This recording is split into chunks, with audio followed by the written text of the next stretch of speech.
Tosui was a famous Zen master. He had grand temples, thousands of followers, and the respect of an entire nation. People traveled for weeks just to hear him speak. He was at the pinnacle of the spiritual world. Then one day he walked away from all of it. He vanished without a trace, leaving behind his robes, his temples, and his reputation.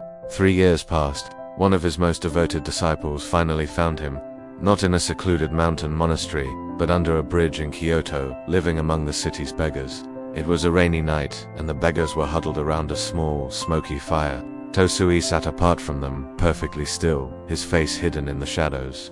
The disciple, heartbroken, rushed to his side and knelt in the mud. He pleaded, "Master, I've looked everywhere for you. Please, teach me. I will do anything to understand your path." Tosui looked at him, his eyes clear and calm. "You want to learn from me?" he asked. "Then you must live as I live. For 2 days, no questions." And so, the test began.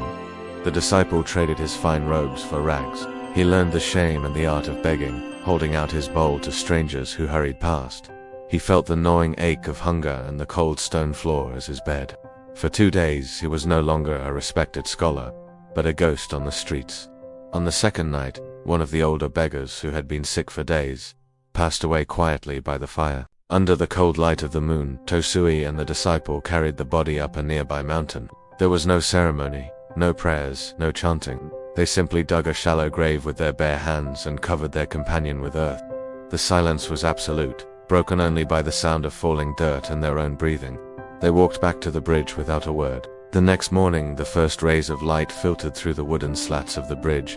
Next to the space where the dead man had slept was a small bundle containing leftover rice and pickles, his last meal, untouched. Tosui calmly sat down, opened the bundle, and began to eat. "Good," he said, chewing thoughtfully. "We don't need to beg today. Our friend left us this food." The disciple stared, horrified. The rice came from a dead man's mat. He couldn't eat. He couldn't even look at it.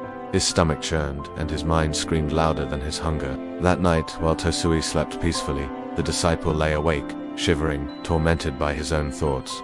At sunrise, Tosui stood up and looked at his trembling student. "You cannot live as I live," he said, his voice flat, without judgment. "Your mind is too busy worrying about life and death, clean and unclean. You cannot digest the world as it is." He turned and walked away, disappearing into the morning crowd. "Leave," were his final words, "and don't come back." The true lesson wasn't about philosophy or wisdom. It was about seeing reality without adding or subtracting anything and simply taking the next bite.